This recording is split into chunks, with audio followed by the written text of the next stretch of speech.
Hello students, आप सभी को आपके अपने प्यारे channel conceptual study with Ritesh में एक बार पुनः स्वागत है। और आज का यह वीडियो सबसे पहले बहुत ही ज़्यादा इंपॉर्टेंट होने वाला है। ठीक है, इस वीडियो में सेमेस्टर 3 का एसी हिंदी का बताने वाले हैं पूरा से। ठीक है, और इसमें जो है सो एक्सप्लेनेशन वीडियो है, इसके बाद इंपॉर्टेंट क्वेश्चन आंसर का भी वीडियो आएगा। लेकिन इसमें अगर नहीं पढ़िएगा इसको तो आप लोग समझ ही नहीं पाइएगा किसको क्या बोलते हैं। तो ये वीडियो देखना एकदम मस्ट इंपॉर्टेंट है, तो पूरा वीडियो देखिएगा। और चैनल में नए होंगे जरूर से सब्सक्राइब करिएगा, क्योंकि कुछ ही दिनों में आप लोग का एसी पेपर का एग्जाम है। ठीक है, देखिए आप लोग का जो सेमेस्टर 3 यहाँ पर सिलेबस में AC3 लिख दिया, गलती बाय मिस्टेक से। ठीक है, AC2 वहाँ लिखना चाहिए। और देखिए जो रूटीन निकाला उसका भी दिमाग पता नहीं चंद्रयान में था कि ने कहा था ध्यान, वो भी वहाँ पर AC3 लिख दिया है। ठीक है, तो उसके वजह से कंफ्यूज बिल्कुल भी नहीं होना है। ठीक है, कंफ्यूज नहीं होना। ये सेकेंड नंबर सिलेबस है आपका, तो इसका नाम AC2 ही ना होगा। ठीक है, आप लोग को परेशान मत नहीं होना है। अब देखिए यही सिलेबस को आप लोग को मानना है। ये गेस्ट पेपर में भी दिया हुआ है, सारा में दिया हुआ है, लेकिन नाम चेंज करके दिया, उसमें AC3 लिख दिया। ठीक है, और सब भी लोग जो है चंद्रयान में ही ध्यान लगा रहे थे, इसीलिए। अब देखिए क्या पत्र लेखन इसमें पढ़ना, औपचारिक अनौपचारिक ज्ञापन निबंध पलवन संक्षेपण लिखना है, पढ़ना है। लिंग निर्णय, मुहावरे, पर्यायवाची शब्द, अनेक शब्दों के बदले एक शब्द, कर्ता के चिन्ह का प्रयोग और वाक्य संशोधन। इसको जल्दी जल्दी देखते हैं क्या है। देखिए पत्र लेखन क्या है। पत्र लेखन एक पुरानी विद्या है। इसमें हम कागज के माध्यम से अपने प्रियजनों तक अपनी खबर पहुंचाते हैं। पत्र लेखन में प्रियजनों, दोस्तों, रिश्तेदारों, शिक्षकों, कार्यालय तक के लिए अपने संदेशों, भावनाओं और अपने विचारों को व्यक्त करते हैं। वहाँ पूछेगा पत्र लेखन किसे कहते हैं, तो ये आप लिख सकते हैं। ठीक है, अब देखिए इसके दो प्रकार हैं, औपचारिक पत्र लेखन यानी फॉर्मल लेटर और अनौपचारिक पत्र लेखन यानी कि इनफॉर्मल लेटर। ठीक है, अब देखेंगे औपचारिक पत्र लेखन किसको कहते हैं। पहले औपचारिक पत्र मुख्य रूप से कार्यालय के काम के लिए होते हैं। जो औपचारिक पत्र होते हैं कार्यालय के काम के लिए होते हैं, जैसे सरकारी संस्थान, निजी कार्यालय, ये सारा। ठीक है, अब देखिए ये मुख्य 3 प्रकार के होते हैं। औपचारिक पत्र भी 3 प्रकार के होते हैं। व्यावसायिक पत्र यानी बिजनेस लेटर, कार्यालय पत्र या सरकारी पत्र, ऑफिशियल लेटर, प्रार्थना पत्र यानी कि एप्लीकेशन जो हम लोग लिखते हैं। ठीक है, ये सारा कुछ। आई होप आप लोगों को क्लियर हो गया। अब अनौपचारिक पत्र को देखेंगे। अनौपचारिक पत्र हम अपने प्रियजनों, परिवार के सदस्यों, दोस्तों, रिश्तेदारों को लिखने के लिए अनौपचारिक पत्र लेखन का प्रयोग करते हैं। आप लोगों को पता है हम लोग अगर जो शादी कार्ड वगैरह देते हैं वो अनौपचारिक पत्र लेखन के अंदर ही आता है। ठीक है, इसके प्रकार भी हैं बधाई पत्र, निवेदन पत्र, सलाह पत्र, शुभकामना पत्र, निमंत्रण पत्र, सांत्वना पत्र। देखिए निमंत्रण पत्र जो है, शादी हो रहा है, विवाह हो रहा है, कोई मर गया है, तो यही न पत्र देते हैं। अगर बेटा का नौकरी लग गया, शुभकामना पत्र देते हैं। ठीक है, तो आई होप आप लोग को जो मेन पॉइंट था वो पत्र लेखन का क्लियर हो चुका है। अब ज्ञापन के बारे में देखेंगे, ज्ञापन क्या होता है। ये शॉर्ट नोट्स है मेरा। ठीक है, सरकारी पत्राचार में अपने समकक्ष तथा अधीनस्थ कर्मचारी को सामान्य संदेश प्रेषण के लिए लिखा गया पत्र ज्ञापन या मेमोरेंडम कहलाता है। ये मेमोरेंडम और ज्ञापन के बीच में कंफ्यूज पैदा करेगा वहाँ पर। ठीक है, तो आप लोग को समझ लेना है कि ज्ञापन और मेमोरेंडम एक ही चीज़ होता है। ठीक है, बोलेगा मेमोरेंडम क्या है और यहाँ पर ज्ञापन भी है। ठीक है, तो ज्ञापन क्या होता है पता है। सरकारी पत्राचार में क्या होता है कि अपने समकक्ष तथा अधीनस्थ कर्मचारी को सामान्य संदेश प्रेषण के लिए लिखा जाता है। देखिए क्या होता है, फ़ोन करके अगर बताएंगे, मान लीजिए आपका एक ऑफिस है। ठीक है, वो ऑफिस सरकारी है, आप उस ऑफिस का मैनेजर हैं। मैनेजर कहने का मतलब मेन मालिक हैं। ठीक है, अब सारा जितने भी स्टाफ हैं सबको बताना चाहते हैं कोई संदेश को तुरंत बताना चाहते हैं। ठीक है, और उनसे राय मांगना चाहते हैं, तो क्या फ़ोन करके मांगिएगा? नहीं ना, तो क्या कीजिएगा, एक ज्ञापन भेजिएगा।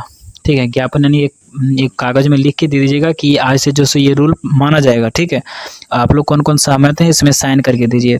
तो सारे जितने लोग पढ़ेंगे साइन करेंगे, ऑटोमेटिक पता चल जाएगा आप लोग को। ठीक है, क्या पता चल जाएगा, मतलब कि क्या कुछ नया रूल आने वाला है, तो उसी को ज्ञापन कहते हैं, ज्ञापन सौंप देना। ठीक है, और बहुत सारे लोगों का क्या होता है, ज्ञापन सौंपने का मतलब ऐसा भी होता है कि जैसे कि किसी को अलग अलग तरीके का रूल हो गया। किसी को ऐसा होता है कि उसको बता रहे हैं। ठीक है, जैसे कोई न्यू जॉब में जाना चाहते हैं। ठीक है, और उसका सिलेक्शन होता है तो उसको ज्ञापन सौंपा जाता है कि आप आ सकते हैं इस तारीख से। ठीक है, उसको दूसरा कुछ भी कहते हैं, लेकिन ये भी कह सकते हैं हम लोग। और कौन कौन से रूल को मानना है वो उसको देता है। ठीक है, या फिर जो अभी शुरू में बोले स्टाफ वाला वो ज़्यादा सही लग रहा है, ठीक है इसके अनुसार। अब देखिए इसका विशेषता क्या है, आदेशात्मक शैली। आदेश दिया जाता है कि आप आज से ये माना जाएगा, ठीक है। कर्मवाच्य वाक्यों का प्रयोग, यानी कि ये कर्म करना है, कर्म करने के लिए बोला जाता है वहाँ पर। और क्या उद्देश्य क्या होता है, अपना विचार साझा करना होता है।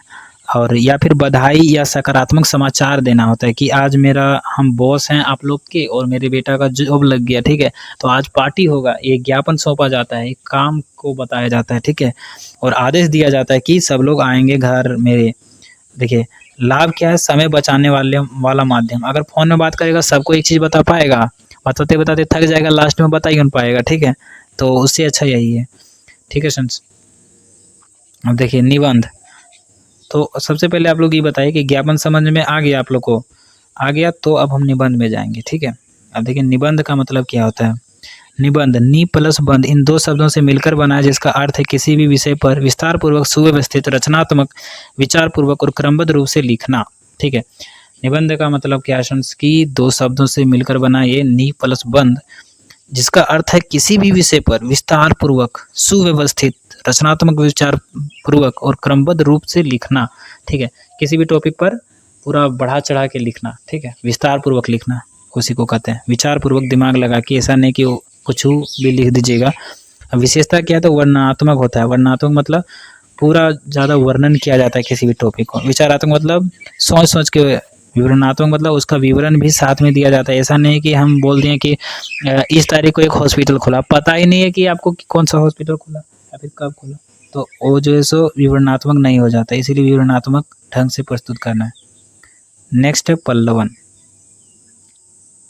पल्लवन क्या होता है, पल्लवन क्या होता है, तो इसको यहाँ पर देखेंगे। किसी निर्धारित विषय पर उदाहरण, तर्क आदि से पुष्ट करते हुए प्रवाहमयी सहज अभिव्यक्ति शैली में मौलिक सारगर्भित विस्तार देना पल्लवन कहलाता है। कहने का मतलब ये कि यहाँ पर अपना तर्क भी प्रस्तुत कर सकते हैं और प्रवाहमयी होना चाहिए, मतलब कि लिखते जा रहे हैं, कहीं भी कट कुट नहीं है। यानी कि यहाँ तक आम का बात चला, उसके बाद इमली का चला, ऐसा नहीं, ठीक है। यानी कि यहाँ तक आम का बात चला, उसके बाद भैंस का बात चला, ऐसा नहीं होना चाहिए। आम के बाद इमली चलेगा, सही है, क्योंकि फल है ना। उसके बाद फिर सेब चलेगा, केला चलेगा, सही। लेकिन मामला चेंज नहीं होना चाहिए, प्रवाहमयी होना चाहिए, ठीक है। और सहज होना चाहिए कि जो पढ़ रहा है सो पढ़ ले। अब पता चला एक ही शब्द को पढ़ने के लिए 50 बार मोबाइल खोल रहा है, तो थोड़ी ना वैसा अच्छा रहेगा, ठीक है। अभिव्यक्ति शैली यानी कि बताने वाले शैली में होना चाहिए कि हाँ अब ये चीज़ जो है सो बताना चाहते हैं, अब ऐसा कठिन शब्द प्रयोग कर रहा है कि बता ही नहीं पा रहा है, तो वो सही बात नहीं है।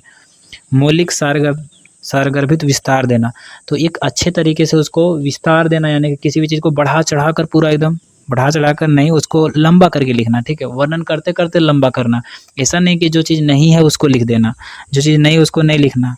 इसे विस्तारन, भाव पल्लवन या भाव विस्तारन भी कहा जाता है।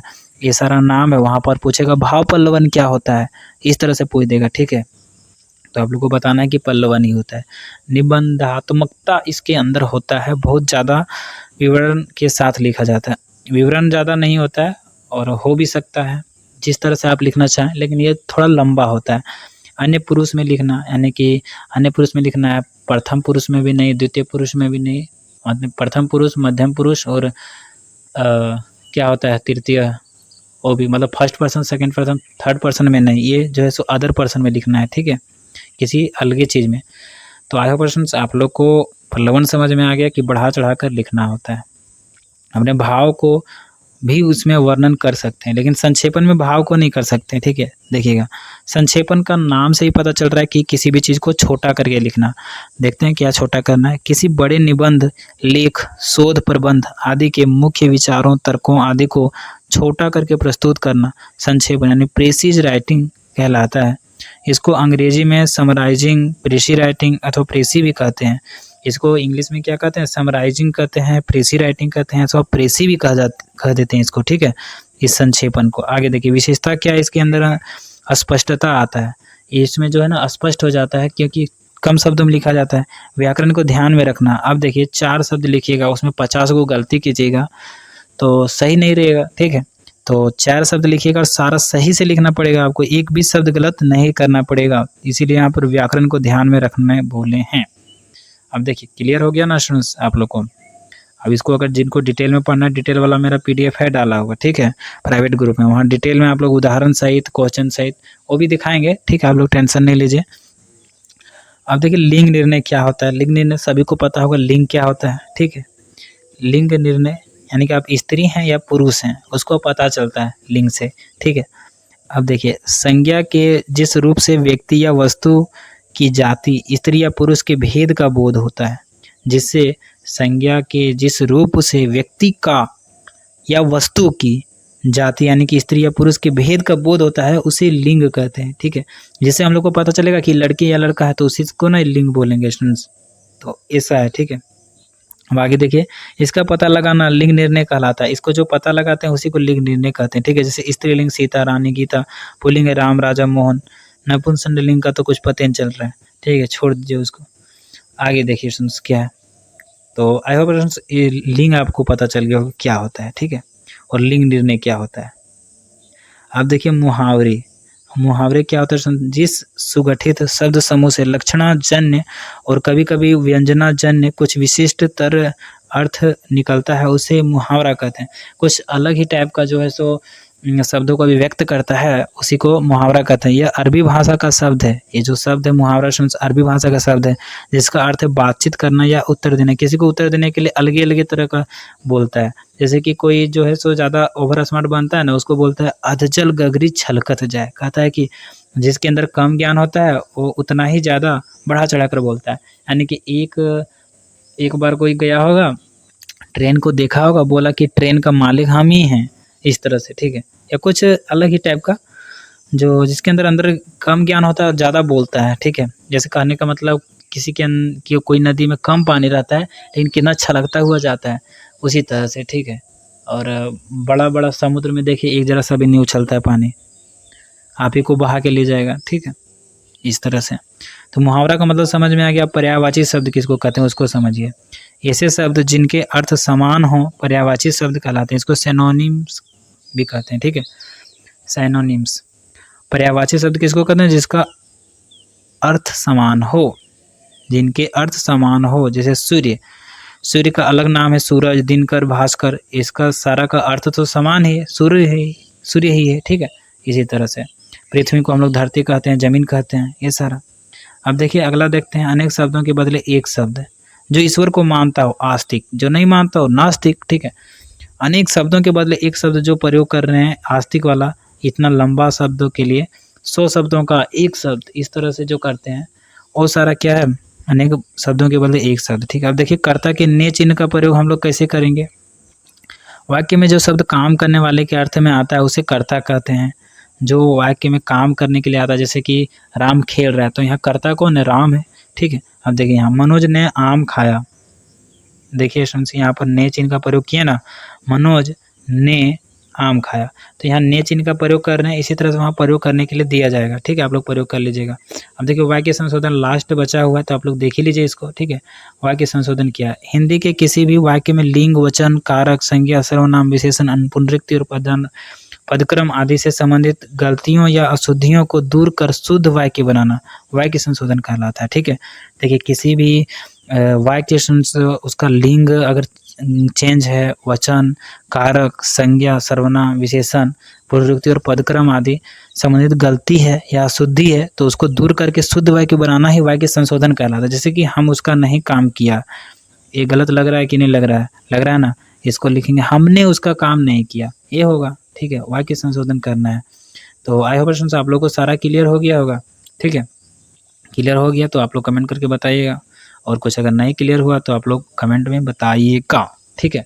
और चैनल को सब्सक्राइब कर लीजिए फ्रेंड्स, क्योंकि चैनल आप लोग के लिए बहुत ही ज़्यादा इंपॉर्टेंट है। सारा का सारा वीडियो इस बार हम डाल देंगे, ठीक है, इंपॉर्टेंट क्वेश्चन आंसर का, ठीक है। बाकी नोट्स वगैरह तो प्राइवेट ग्रुप में ज्वाइन होने के बाद ही मिलेगा, और बहुत सारे क्वेश्चंस प्राइवेट ग्रुप वालों को मिल रहा है, तो आप लोग जरूर से ज्वाइन कीजिए, ठीक है, कांटेक्ट करके, ताकि आप लोग उसका लाभ उठा सकें। गेस्ट पेपर मेरा पर्सनल में गेस्ट पेपर भी वहाँ अवेलेबल मिलेगा, तो आप लोग जरूर से ज्वाइन कीजिए, ठीक है फ्रेंड्स। और कैसा लगे वीडियो जरूर से बताइएगा, और थैंक्स फॉर वॉचिंग। फिर मिलेंगे नए इंटरेस्टिंग वीडियो के साथ, तब तक के लिए जय हिंद, वंदे मातरम।